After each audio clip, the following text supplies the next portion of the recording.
Hey, welcome back, everybody, to the Stadium Journey podcast. It feels like it's been a little while since we all got together, but thanks for joining us tonight. So check out our website, stadiumjourney.com. We are the world leader in sports travel information. We have climbed over 2,500 stadium reviews from all around the world on the site. Check out the website. Follow us on social media. We're on Facebook, Twitter, Instagram, YouTube, Threads. Did I miss anything? I don't think so. Like, share, and follow. You know the drill. To find other episodes of the Stadium Journey podcast, simply pick up your cell phone or your laptop, type in HIAC Talk Radio Network wherever you look for your favorite podcast, and we'll be there too. If you would rather watch a video simulcast of the podcast, check out Stadium Journey's YouTube page. And if you want to be part of our studio audience, join us every other Tuesday night at 7 p.m. Eastern, live on danlaw.tv. So let's get back into introducing the crew, because that's what us public address announcers do, right? Dave Cotney's here. Follow him online at ProFan9. Mark Viquez, the Ballpark Hunter, is here. The above average comedian Dan Calachico's here. Follow him at DanLaw83. And I'm Paul Baker. You can follow me at PuckmanRI. The RI stands for really interesting. I forgot about my intro. I didn't look at the camera. I'm sorry. That's all right. So a few shows ago, someone mentioned that, I think it was you, Dave, that you're going to miss the silly season in minor league baseball because the semi-annual franchise shuffle might just be a thing of the past because the Major League Baseball is calling all the shots these days.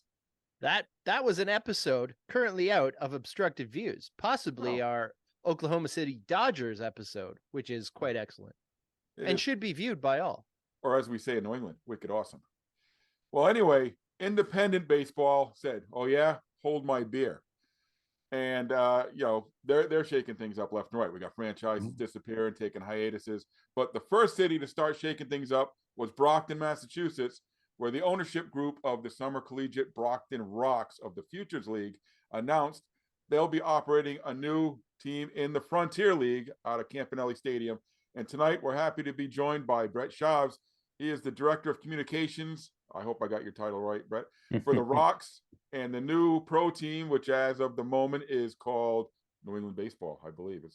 Right now, it's just called New England Professional Baseball, but there's more information coming on that. We're going to get into it. All right. Nice. So welcome, Brett. Thanks for joining us tonight. So we got great timing here because we're recording this on what day? October 10th. The Frontier League schedule just came out just a few hours ago. It did. And there's a lot of exciting things. Obviously, for those of you who know the Futures League, we don't normally start until May 26th, 27th, around that range. This pro team's going to be starting right up May 10th. It is pro ball season through and through. We start May 10th.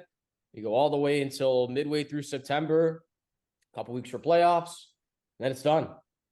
It's a full pro season. I don't think Brockton has seen this since 2011, which is the last time we had a semi-pro team operate out of Campanelli Stadium. And I believe that was in the Northern League. So that was the Can-Am League, Brett. The Can-Am League. Oh, yeah. My history you is may still work a for bit the dusty. Rox, but I think I got the history on you. I will fully take you up on that. You definitely have got the history on me. But it's the last time we've had someone there, or at least a pro team there. Well, here we are. What's that? I don't know what that was. Oh. So that's exciting. So a big surprise, at least to me, and anybody who's been listening to the podcast knows I also work for the Rock. So was that in addition to taking on the pro team, you're going to keep the summer collegiate team. So 2 teams out of Campanelli Stadium all summer. That is correct. So the goal is to obviously have both schedules working at the same time. And with everything now set in stone, we are set to have 84 games of baseball with concerts, with conventions. We're talking over 100 events in Campanelli Stadium this year. That's Are we opening up the Shaw Center again? We are opening up the Shaw Center starting next summer in 2024. That is the goal. Nice. So this whole operation will be fully functional and back in its heyday in July. And it's funny because I have just been going back and forth with somebody who they expressed their shock and disbelief that Campanelli Stadium was going to host a pro team again because, in his opinion, it was a shithole, and there's no way that it could be a host of a pro team. So why don't you let our listeners know what all has gone into Campanelli Stadium just over the last 2 years? Well, we'll preface this. The stadium in the last decade has definitely been under a lot of bad hands, and there were some mismanagement of the actual venue itself and the Rox itself. But with the leadership now with Liberty and our owner Brian Kahn, and the whole team, we've really put a lot of TLC into the stadium. I mean, the city has been fully cooperative in all the renovations. We've put multiple millions of dollars into renovating the field and getting it cared for every day, even in the off season. All the offices were fully renovated. All the clubhouses were fully renovated. This off season, I should say, we're fully renovating the rest of the suites with all sorts of coats of paint. We are fully renovating the press boxes. A concept that we have is also demoing one of the press rooms and turning it into a bar area on the suite level. That is a potential for this year. You can put my microphone right there, Brett. I know, right? A nice little Sam Adams on the side, but I can do the PA Harry Carey style. Hey, Harry Carey was a legendary announcer, so you'd be carrying some legendary footsteps. But we have poured in a lot of effort in the stadium. It is still continuing to improve and grow. There are a lot of big changes, especially coming this offseason to get ready for the Pro Ball team and for New England Ball. So stay tuned. Okay, so another thing that's going on that I guess we can announce here is I love to have some breaking news on the podcast for the the 20 people who watch this. I'm kidding. 21. We mentioned in the intro, the team does not have a name yet, but that is going to change. It is. We are actually hosting a Name the Team contest for the New England Professional Baseball team. It's going to be live on the website for New England Professional Baseball, so you can look them up, find our website. We ask for obviously your information, and then the suggested team name, and then just provide a brief background or storyline as to why you chose the name. So, for example, if you wanted to name the team the New England Boxers, tell us why you wanted to name us the New England Boxers. Is it because of the city's history of champions? Is it because you just love boxers and that's just the dog you want on our team? You can list the storyline, list the suggested name, and then the winner of the contest will receive a full season worth of tickets. So a season ticket package for the entire year, plus benefits. That is the prize for the Name the Team contest. And then is there a date starting now? No, is there a date where you hope to have all the tallies in and make an announcement? We're hoping by middle of December. We're hoping towards, by Christmas time, we have the full name and we're ready to completely rebrand this thing for the new year. But obviously, starting now, we're taking as many suggestions as possible. Yeah, and I've been following a lot of Name the Team contests lately. We've seen some crazy names out there. So I assume you'll see the same. And sometimes you have to get a lawyer to make sure these are not trademarked. So we have our representation ready to go. Yeah, you have to. So yeah, hopefully you guys have a knockout. That name. That's the goal. I have a very strong feeling that we're going to get a lot of suggestions related to the Rox and related to the boxing history of Brockton. But I think to the people who are paying attention to the New England name, we'll try to go outside the box and name it New England style instead of just focusing, on Brockton. That just reminded me of a story. Are you familiar with the story of when they tried to rebrand the Boston Patriots? I'm unfamiliar. Yeah, so when they first were moving to Foxborough, they were not going to be called the Boston Patriots anymore. The first idea, they actually were going to go through with this, was the Bay State Patriots, like Mark said. BS. But then they put it on letterhead and they put it on, I don't know if they put it on like a helmet or something, but it was the BS, Bay State, BS Patriots.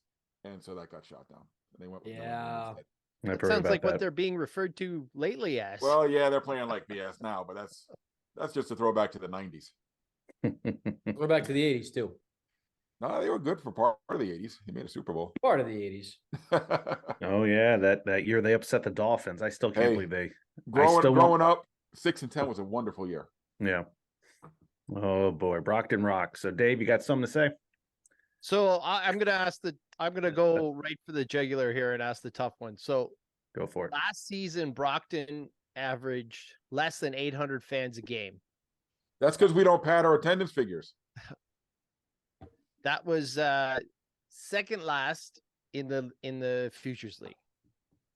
So why is this going to work? Adding a new team. I will say this, we are one of the few teams, as Paul mentioned, that does not pad our attendance numbers. That number that you see on the website does not include suites. It does not include premium ticket pricing. That's strictly general admission and premium seating towards the dugouts and behind home plate. That's the number you see.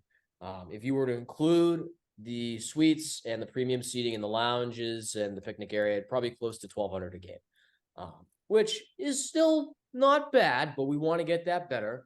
I think the main reason why this is going to work is because of two things. One, we're expanding our market to the New England area. The preface behind naming in New England is because now you're stretching it to the Pawtucket area, the Providence area. You're now going into Northeast Connecticut, where you still have Boston following there. You're now stretching into New Hampshire and the southern parts of that state. You're reaching the central and western Mass. You're extending the region, and instead of focusing on just a small target market in the Futures League with Brockton, you're now expanding to a whole new demographic that you can pull from. You're now also stretching into an audience that hasn't been tapped in almost 12 years. The original Rox audience, 35 to 4,000 people a game. I was they going to were mention selling out almost every day. Yeah, the team it was a spectacle. Yeah, the team didn't fold because of poor support. It folded because of mismanagement. It was mismanagement and poor ownership, and that's why the team went to the summer league, was because it was cheaper and it was easier to manage. Now that we have management that's fully dedicated to making the process work again, I think we can gradually reach that point again to where we're reaching the audience that used to be coming from the Northern League and the Can-Am League and seeing the semi-pro indie ball again and combining that with the rest of our demographic. So how do you sell professional baseball as opposed to collegiate baseball? How do you sell it as different from each other, or do you? Or it doesn't matter, it's just all baseball here all the time? Well, obviously it's baseball all the time. That's a plus. The biggest difference between the two, and this is probably the biggest seller of the Frontier League, excuse me again, it's MLB funded. When someone hears the name Major League Baseball, it jumps off a paper like a cockroach on a Saturday evening. I think the idea here is we want to try to get an opportunity out there to fans to see baseball that hasn't been touched in so long. And the fact that you now have guys that are under contract, that are playing for a league that's MLB funded, that have the chance to make the major leagues with scouts there every day, is something that'll interests a good majority of people. When you have college baseball, yes, there's going to be scouts there, but 98% of the time, they're not professional scouts. They're scouts from Division II, Division I schools that are looking to have these kids transfer out. It's a different style of play, and it's a lot slower of a baseball game than professional. When you're dealing with pro ball, you've got pitch clock, you've got officials that are top-notch, you've got guys that are here to compete every single day, instead of a team that's just having a bunch of guys that are looking to develop themselves personally and maybe catch lightning in a bottle. It's two completely different styles of baseball, and I think the pro form is going to bring a more organized, competitive environment. So can you sell that to the average fan? So the average fan is, baseball is baseball, right? Yep. Yeah. So let's say it this way. You're 25 years old, never really been to baseball.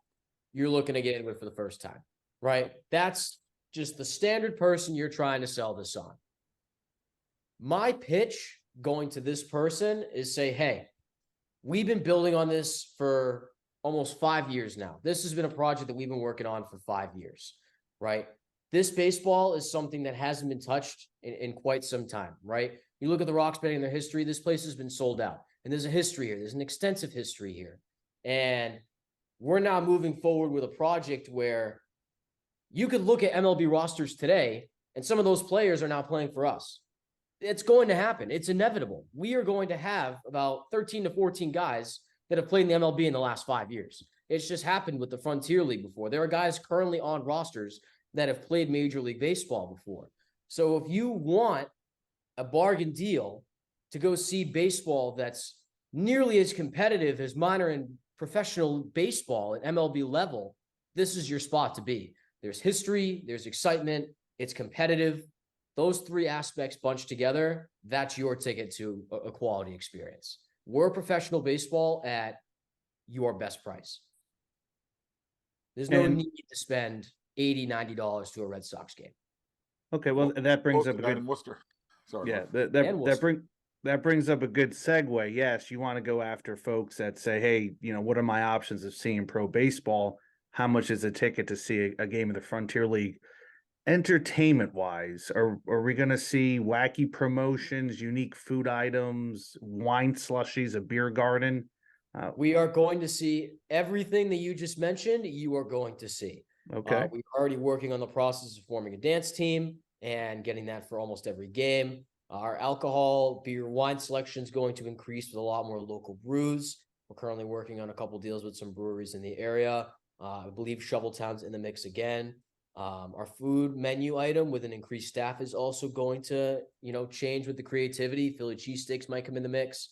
You're going to see some other food items that are different than your average hot dog, hamburger, chicken tenders, and fries. Let's see. What else haven't I touched on? Your ticket margin, instead of paying $40, $50 for a ticket like you normally pay at the Woo Sox or $80 at the Red Sox, you're going to be paying $8 to $14 at the very highest, $14 being premium seating behind home plate. And that's for every single game. For promotions, that's why we're having this entire off season with full-time staff. We're putting together promotional schedules so that way people have the opportunity for historical Rox bobblehead nights, or hey, maybe we put together some more Star Wars evenings or movies under the stars with our brand new $1 million video board that we just installed this past summer. There's endless potential that can come from this stadium, and so much of it is untapped because of the mismanagement the last decade, and we're just starting to get back to it now. So that was the key, was mismanagement. Have you seen trying to get back the public's trust, or has that been an issue or a concern? It's great that you mentioned that, and that was our biggest goal this season, and I think we touched on it in a lot of good points. Our biggest goal was to win back the trust of not only the public and the perception of the organization, but to win back our sponsors that had left for over a decade because of the problems. We just had a huge meeting with one of our giant sponsors. I think it's Eastern Bank. They hadn't dealt with us in over a decade, and they were very worried about some of the, logistics that go into operating a pro team like this. We won them back, and they are now one of our big providers and one of our big sponsors going into next season. There's other people that we can say the exact same to. We now have academic partnerships that we've been selling the last few months. And now that we have schools on board, we're getting the perception to the younger generation and see if we can build that demographic and that market up. I think this past year, we've really recuperated a lot and gaining some of the public trust back. But this full season in the Frontier League is really going to show how we can win back the majority of people in this market. I think getting the Savannah Bananas was a big feather in the team's cap as well, because we were one of the smallest ballparks that they visited. But yeah, we were the smallest ballpark they visited. We were over capacity, I believe, officially. We sold out at 4,000 people. We were over capacity at 4,000 people, so more than 4,000. The number I'm not quite sure, but obviously, there's things we can improve on. Concession quality, taking care of our guests in a sold out stadium like that. I'm not anticipating we sell out in the first season alone every game. That's not the expectation. You don't want to set your bar too high, but what I'm saying is that game definitely showed what we're capable of. And at a stadium of almost 6,000 people, we made it work and we made it happen. We're going to improve, but that experience definitely helped prove what our worth is to people out there. Go for it, Dave. So we're talking about two separate teams that are run by the same organization. Correct. How do you, as an organization, separate the behind the scenes piece? Sure. So obviously it's two different kinds of operations. We're kind of working on some things with the Rox right now to kind of restructure and make that operation a little easier in terms of labor intensivity. Our primary focus right now is to win the pro team's demographic, and that, to win and build that trust up again and make sure we're building that pro team up to be the best of its ability. The Rox, obviously, we want to give a ton of attention to still. These are kids that are developing, and we want to make sure they have a great experience in their collegiate career. So nothing on that end is going to change. Obviously, this past season, statistically, is out the window. We're going to look to change some things with managerial and coaching staff and, make sure that we're building a quality team and a quality operation. But once we start really forming the fundamentals for the pro team, we're really going to start to see that separation between, okay, this is what we need to focus on to build this up first. We know what the Rox are. We know how to operate this. We're going to keep our comfort level there and make sure we're staying at a consistent level with the Rox, but also make sure that, yes, this pro team is our primary focus, and we are going to put our attention to building that up, putting this out on the market, expanding our demographics, making sure that this team is 120% in it, if that makes sense. No, that does make sense. I mean, you want to make sure people know you're going to be around for the long haul, not just fly by night. But however, you got the Rox, and then you got the new team. Any confusion with the public on that? There was a little bit of confusion at first. I think how do I explain this? The public has known the Rox for so long that they just assume, oh, you're going pro, so the Rox are going pro. It's not really how this is working. The press release does clearly define, the Rox are staying in the Futures League, and this team is brand new. It's a new franchise. We're operating two separate teams in one venue. But I think because the public perception is Rox, it's going to take some time for them to really separate these two entities and know them as two separate entities. And that's, again, why we have this offseason, is to help make sure that we're defining the two clear markets and making sure that both of these teams have their own identity that they can play from in this stadium. Very similar to the Jets and Giants. Two completely different markets, two completely different fan bases, but they operate out of the same venue and kind of have the same goals at the end of the day. Yeah, Mark, go ahead, Mark. I'm sorry. I'm just saying, the Jets and Giants, totally different atmosphere when you go to those games, but same cruddy stadium. Okay, go ahead. That's MetLife. You had mentioned, Mark, before we were recording, about how this same kind of situation hasn't worked in other places. And we mentioned Frederick, Maryland. Yeah, Frederick, Maryland. The Frederick Keys, who play in the MLB Draft League. And then they had the Ghost Hounds. The Ghost Hounds in the Atlantic League. And the Ghost Hounds lasted 1 year, and now they're already on a hiatus. So have we been able to take anything away from any lessons learned from that team and try to do things a little better in Brockton? Or are we worried that we may fall flat ourselves? I think so. Our GM, Nick DeRozier, has been involved in a lot of different minor league operations, and he knows Frederick. We were talking about it the other day. So he has seen a lot of these different scenarios where you're operating multiple teams out of one venue and it doesn't work. I'll name a perfect example.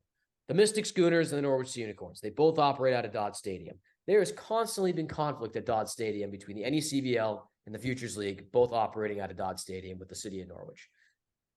It's a public fact. I'm not, no discredit to them. They make it work. The Norwich Unicorns won the Futures League this year, so huge success to them. But there's always going to be caveats, but we have taken a ton of research and a ton of data from all of the failures that have happened, and we believe we've come up with a good action plan to make sure that we mitigate 99% of those issues. So for the Rox, I mean, obviously the schedules are set up differently for summer college and pro ball. Pro ball's got a week-long homestand. So are the Rocks going to end up being on the road for a week and then home for a week? Or are they going to be stuck with morning games to accommodate their schedule? How is that all going to work? There's going to be some hiccups in there. Like for example, the Rocks are definitely going to have to play a couple more, 11 a.m., 10 a.m. games than, they did last year. I mean, it happened to other teams in the Futures League. Worcester, Westfield, I believe there's one more. I think Nashua did once.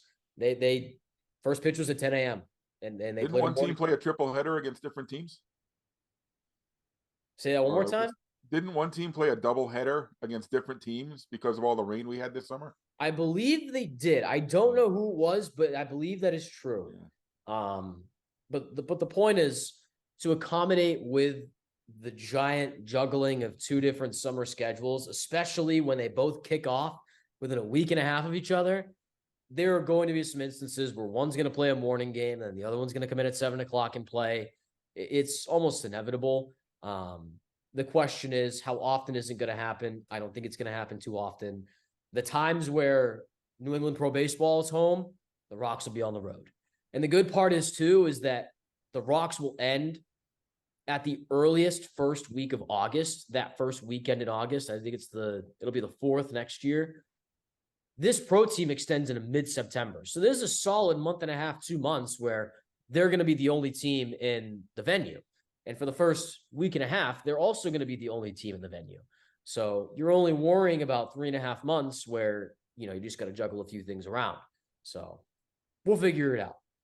And we're all going to live at Campanelli Stadium for the summer, huh? I know. I might as well just make a pillow and blanket on the couch in the coach's office.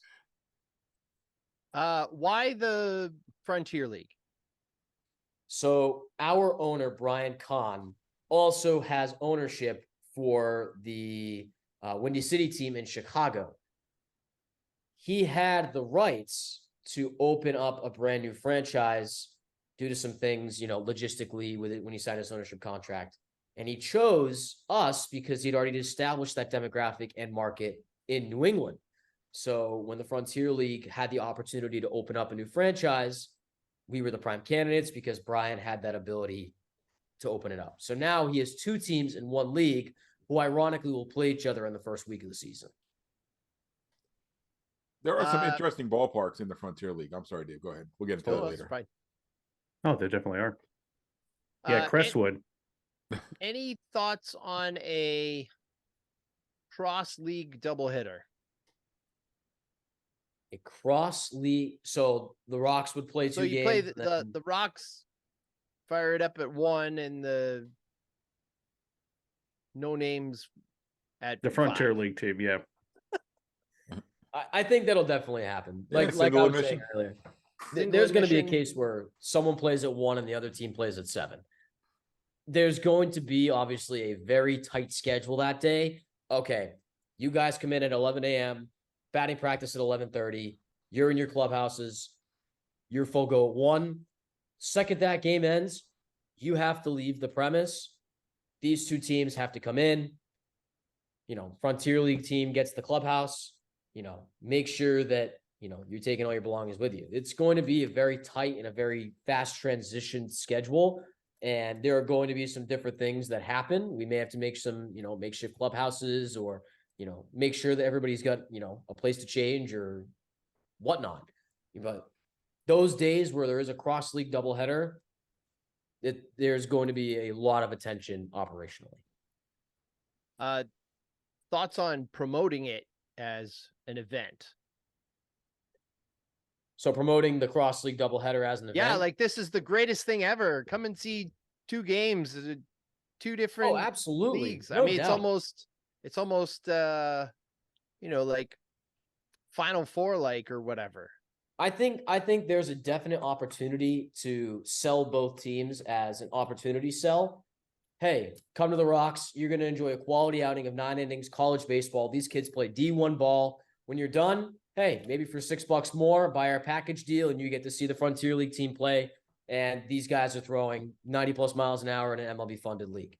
I think there's opportunity to sell them both and to see the 2 different styles of baseball clash with each other. And it's going to give fans a real taste of both markets and what we're trying to promote. It's 2 different styles of baseball, but both styles of baseball are going to seriously help positively benefit this community. Any thoughts to having synergy with the voice of the team? Because you wouldn't want fans to be overly confused that you got one guy announcing the Rox and the other guy announcing the no names. So this is Are you trying to plug me there, Dave? Or are you talking you're talking about Brett doing the play-by-play? I think we're I'm gonna helping you out, man. Are we saying we should just boot Paul from both teams and just Oh have boy. fun? Look No. what you've done. This one's right up my alley. I have put a lot of thought into this. Obviously, over 80 games is a lot to put on one person in a summer. MLB pros do it all the time, and that's a full-time job. My goal is to help build I don't want to say a fused broadcast team, but a team where people know, okay, we're operating both teams. You're going to see all of us on every single game. It may not be, hey, I'm play-by-play all 84 games, but hey, I hire the supervisor. He's phenomenal. It's going to be a 60-40 type deal. You're going to hear him on The Voice sometimes as the B team. I might come on as the A team and call the majority of the games. I don't want to put that weight and stress, especially on college students and on people who are developing in this industry right away. I want to help lean people into it and help make sure that we're a unified team and that's known to the public. Right. While we're talking about your program there, why don't we talk a little bit about what you do for Dean College? Because that's a really impressive program right there. Yeah. So for those of you who don't know, I'm still a senior at Dean. I'm actually in my apartment right now. I run the sports station here. I'm the sports director for WGAO. We help schedule all the athletic events for Dean and their radio broadcasts. I also run the news station here, Dean News Network. We help promote a lot of the content here on campus. And that's in addition to my job with Liberty Sports Group and these two ball clubs. I work with the Providence Bruins as well, doing a handful of their stuff. Paul's seen me around. He's, way too much of a familiar face at the Imp. So I juggle a lot of hats. We get it done, and we get the best quality product out there. And that's just a small little taste into what I do. Yeah, so we've had a lot of guests over the years. We've been doing this podcast for 6 years now, and every once in a while somebody comes along and makes us all feel very, very old. But Brett, you may be the youngest guest we've had on the show. Despite your resume, if you're just a senior in college, and like you said, you do the Rox, you're doing the new team, you're the director of communications for Liberty, you do the Providence Bruins as well.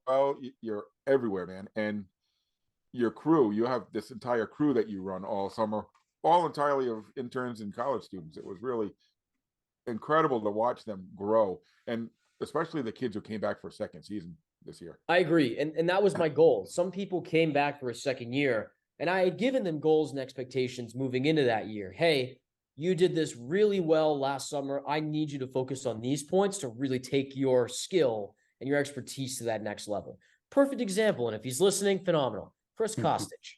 Chris was our producer last year and elevated into a broadcast role because that's what he really wants to do. And that's what he studied at college. I said, hey, listen, I watched your demo reel. You've got some really good stuff.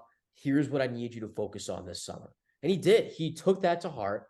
He watched his own film every day and he improved. And it was amazing to see him grow. My production assistants who work camera, the same deal. My producer, Sydney, same deal.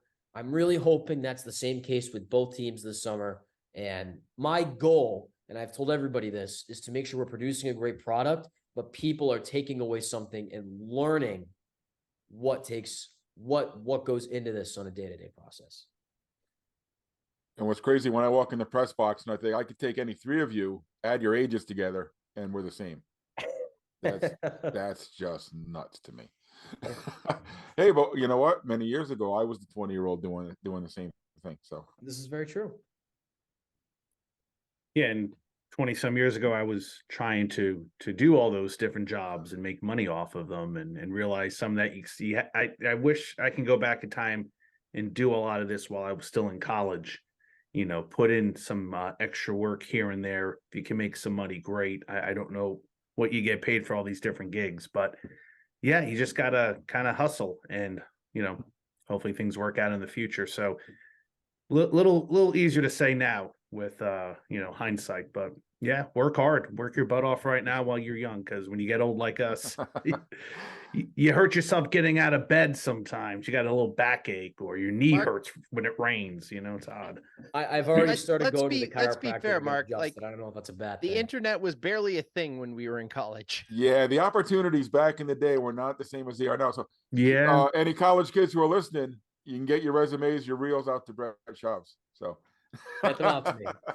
Get them out to me. I am more than happy to listen to everything. And a conversation now turns into an opportunity. That's how I got this job in the first place. So a conversation always turns into an opportunity. How did I hook up with the Rox? I think they put something on Facebook. They were looking for a fill-in. I believe PA you guy. were. It was Jackson. It was Jackson. He just put something up and said, we're looking for a part-time fill-in PA guy. I applied. He says, have you done it before? And I gave him all, I gave him some samples and stuff. And he said, there you go. And I've finished 2 seasons full-time now. I thought it was because you still needed to pay off your wedding there. he's got to get it. Yeah. Should we be putting up pictures of my wedding at Campanelli Stadium? At Campanelli Stadium. Yeah. He has told me many stories about this. There you go. Now, or Brett, are you from the New England area? I am from Taunton, which is about 25 minutes south of the stadium, so fairly easy commute. Yeah, because I growing up, we didn't have minor league baseball until I was just about out of high school in New Jersey. So I mean, the options to work in baseball, you had to go to Philly or New York, and within a few years, you had all these baseball teams, and I remember I would kind of try to apply for jobs and whatnot, but I didn't really hammer it home. So it's there it is, 2010. Yeah, so this was our wedding. What do you call it? Not souvenir. What do you call the thing you give out to everybody at a wedding? Memento, yeah. So we had baseballs because we got married out of baseball. They all throw the first pitch. We did. I got a good story if we need something at the end of the show. Yeah. Okay. We'd be looking forward to it. Yeah. So I guess telling all the the kids who are interested in working in professional sports, just email, ask questions, let people know, and you'll be surprised what you can pick up. Even the guys who are a little bit older and just need a part-time gig, you never know what they're looking for. That's exactly it. You're absolutely right, Mark, because I started with one volunteer day with the Boston Pride, which turned into a job there, which turned into UMass Dartmouth, which turned into the Brockton Rox, which turned into Brown University, which has turned into Providence College. Gee, many Christmas, you got a monopoly. It's amazing how fast things can grow. Yeah, we need another team out here in Indianapolis, like a summer collegiate team, because just some other opportunities. So I don't know. Maybe the Pacers are looking for somebody. I've been out to Indianapolis, and I will tell you, baseball is in dire need there. Besides AAA to the Pirates. Yes, I've had that conversation with many people. Putting a team in the northern suburbs or somewhere at a makeshift stadium, but it's I'm talking to people. I don't know if they're listening though. I have been to a lot of major cities, and I will tell you right now, Indianapolis will always be one of my favorites. No, it is the best experience you can get of a big city feel at a small town price. Yes, that's what a lot of people say. I went to like 3 or 4 different restaurants, and I was astonished about how cheap it was. Like, I thought I'd be going into this very nice Italian restaurant. I'd be paying $150 for a meal. I walk out paying $65 between myself and my partner that I was working with that week. I mean, It's phenomenal. Did you go to St. Elmo's and have the shrimp cocktail? I was going to say you didn't go to St. Elmo's. That's exactly where I went. Oh. Okay, that's our Tonius restaurant in town. Yep. I was working the NFL Combine that weekend at Lucas Oil, and that's where we stumbled upon. Yeah, no, they got that spicy cocktail sauce that you can buy at the supermarket as well. It's clears up your sinuses in an instant. Yeah, we'll get you some bottles. It's good stuff. Good stuff. Totally down. So, Brett, since we are the Stadium Journey podcast, let's spend the last few minutes of this podcast talking about some of your travels or some of the best places you've been. Let's talk about the Frontier League for a second, because that's really geographically it might be the biggest footprint of all the independent leagues. There's 16 teams, as far west as St. Louis, as far north as Quebec City, far east as well, Brockton now. So they stretch to St. Louis and Chicago. We go as far north as Quebec and Ottawa. Quebec and Ottawa, the 2 Canadian teams. And Trois-Rivières. Riviera. Yep. Yes. There's New Jersey. We have a whole New bunch Jersey of was just moved into a historic Hinchcliffe Stadium this year. You got the Florence Yoles right outside of Cincinnati. The Joliet Slammers, one of my favorite ballparks. The Schaumburg I Boomers. still have to do my digging and my research on where I'm actually traveling because I'm going to a bunch of different spots this summer. That's what Stadium Journey is for, Brett. Give me a call. Yes. Hell yeah. There's 16 ballparks in the league. I have been to 14 of them. Yeah, I've been to 12. I think we have them all reviewed. We have the Canadian ones as well now. I filled in the holes this summer, yes. Nice. I did Florence. I've done Gateway, I've done Joliet, Evansville.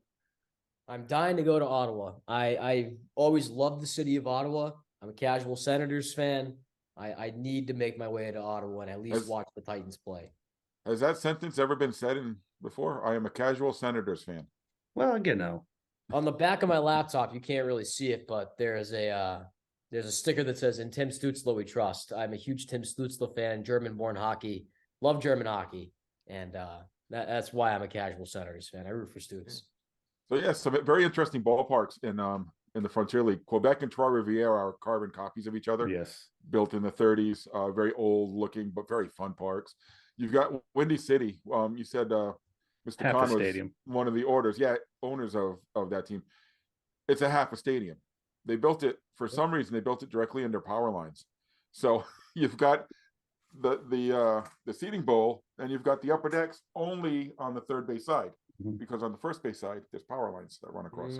And they tailgate. People tailgate before games, which is kind of cool to see at that level of baseball. And the parking's free, so nice kid zone. Evansville's in the league. It's a classic older park. Is that right?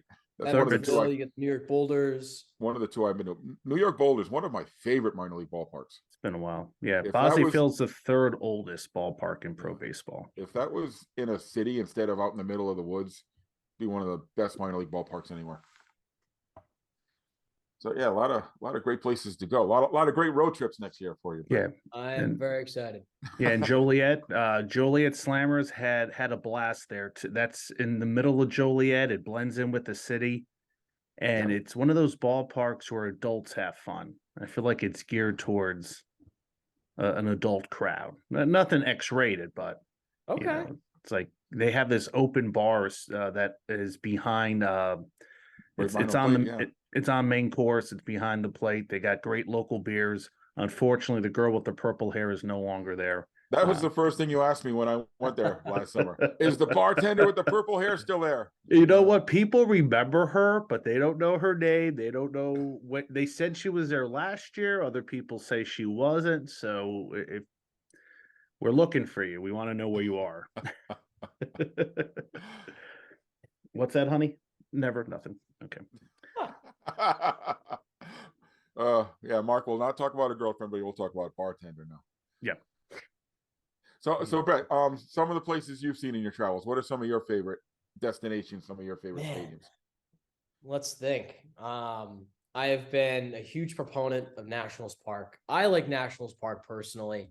When I went on my stadium tour a few summers ago, I went to Myrtle Beach where the Myrtle Beach Pelicans play. That was a fun experience. As far as hockey goes, I have been to TD Garden. I have been to Madison Square Garden. Man, I really got to start digging into my rabbit hole. A lot of the places that I've been have been baseball because I grew up baseball for so long. My brother played baseball. He still does. He plays for Colby Sawyer in the GNAC, which ironically is playing Dean. So what was it called? That's what it was. Ironically enough, the coolest place that I've been to that just unique, I guess. It's not necessarily a stadium, but a collection of fields.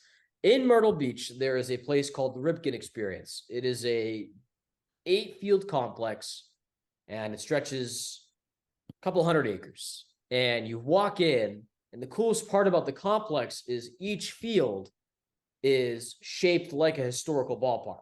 So you walk in, and immediately to your front is Ebbets Field. You walk down to the right, there's Shea Stadium. There's Old Fenway Park, where there's no Green Monster seating. It's literally just a monster wall. Polo Grounds it has the huge horseshoe shape and the way back right. There's a ton of different like historical, meanings and shapes to the complex. And I thought it was really cool because all of these kids that are 15 and 16 playing tournaments here, are hitting gap shots into the middle of Polo Grounds, and what should just be a stand-up double is now an inside the park home run. And I thought it was really cool to experience it that way from a different perspective. That is great. I guess that must be a hallmark of the Ripken League, because they've got the same thing in Aberdeen. They do. They do the same thing. I think that's just a Cal Ripken thing. I don't know. Yeah, which is awesome. I agree with you. That's really cool. I mean, yeah, you live in New England like I do, so like there's at least one mini wiffle ball Fenway Park in every town in New England. Every town in New England. I had one at one point. I had Cincinnati. Taken pieces of plywood and built one. It was fun, and you do the snow fence around it. Absolutely. I had a question. I lost my train of thought. I'm sorry about that. You mentioned real quickly that you also do some play-by-play for the Providence Bruins. I do. So this will be my second full season as one of the play-by-play voices of the Bruins. It's myself and Austin Rook, who do the 50-50 split. That's a fun one. Hockey's always been my favorite sport. I know I work and grew up in baseball, but myself, I have been a hockey fan through in and throughout. I always grew up watching the Bruins, but I'm a huge Golden Knights fan. We literally open up in 2 hours. I will be wearing my Mark Stone jersey, watching the banner be hoisted at T-Mobile Arena. But off of that note, I sort of, again, ran into a conversation with somebody in Providence, and one thing led to the next. I filled in for a game. One game turned into 3 games. 3 games turned into half a season. And now I'm in my second full year with Providence. And it's really cool because you get to meet some faces that are far north as Toronto. You get to meet some faces down south as Charlotte and with Jacksonville. You get to meet some people who are obviously in the central part of the country. A lot of different faces, a lot of different places, and it is an extremely highly competitive environment. And that's what I love about the Bruins so much, is that it's such a tight ship and they really run it to the best of their ability. It's my favorite place. I love going to the Amp every Friday. Yeah, we start up this Friday, actually. So you better be there, Paul. I'm going to be looking for you down behind the ice. You know where to find me, Brett. I'm right behind the net.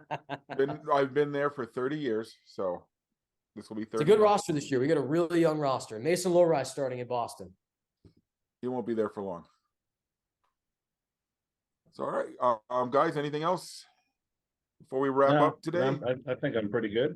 All right. So, Brett, before we let you go, do you want to take a minute and either plug yourself, your social media presence, or the team, highlight where people can find the name the new team contest and so forth? Yeah, be sure to stay tuned at, NewEnglandProfessionalBaseball.com. We're going to be naming, the team throughout the rest of the fall and into the winter. So be sure to submit your team name. You may be picked and you can win season tickets for the year. Be sure to check out my social media as well at Brett Chaves. My X is at Chaves Brett. It's backwards. But yeah, we're going to have a lot of fun this summer. A lot of fun in Providence this year. Looking forward to it. It's going to be a busy schedule. It's going to be a lot of work. That sounded really weird. My ex? What? I can't. Mark was the only one on this podcast that talked about X's. My X app, not my ex. My X app. Oh boy, see, I'm not the only one. I didn't talk about it X this time. No, you didn't. Just never mind. Remarkable. Yeah, don't put your foot in your mouth now, Mark. You made it to the end. Yeah. So thanks everyone for joining us, and Brett, thanks once again for coming on, and we can't wait to see what happens in southeastern Massachusetts. It's been a long time coming. This team has been rumored to be coming since, like you said, they were in the Can-Am League. Their last season was 2011. When they went to the Futures League, it was supposed to be for 1 year while they straightened out their finances. What's that now? 15 years later, 13 years later, we're there. They made it. So, Dan, where can our listeners follow you online? You can follow me being. Can you hear me? There it is. Yeah. You can follow me. You can follow me being sexually harassed and attacked online in my DMs by some stranger with a Marilyn Monroe picture. His avatar at DanLaw83. I'm not kidding. We'll have this conversation off air because that. Oh, like sure. I need to know about. Oh, yeah. Actively happening as we speak, and he's a dummy. Oh, interesting. So, Mark, in the 2 weeks before we get together again, where are you headed? Any stadium journeys, and where can our listeners follow you? Stadium Journeys, Southern Illinois Salukis. We're going to finally update that review. That I think 2012 was the last time we went down there, correct? It's been a while. So little Salukis football coming up. And then I have the Pacers Fan Jam this Saturday. They're going to have a bunch of people come out and take part in some events at the they open up a new outdoor pavilion by the arena. So I'm looking forward to seeing that. That's going to be part of the All-Star Game festivities this year. And I'm thinking anywhere else I'm going. Those are only two things I know. I know I'm doing some junior hockey in November, right before Thanksgiving, but we'll be back before that. But yeah, Ballpark Hunter on Stadium Journey. I'm sorry, you can follow my articles on Stadium Journey. You can also check me out on Ballpark Hunter on Twitter and on YouTube, close to 5,000 subscribers. So check me out there if you want to see some cool clips of your favorite sports stadiums from Get around some of North those America. Subscribers to follow us over here at Stadium Journey, man. Yeah, well, if those shorts bring in a lot, and one of my shorts went viral, so that's part of the reason those subscriptions are coming. But anybody who goes to a sporting event, just send me a clip of the venue, like 15 seconds, and I'll post it. I haven't been getting a lot, but I'll do it. I'll do it for the Stadium Journey site. Dave, where are you headed, and where can our listeners follow your adventures?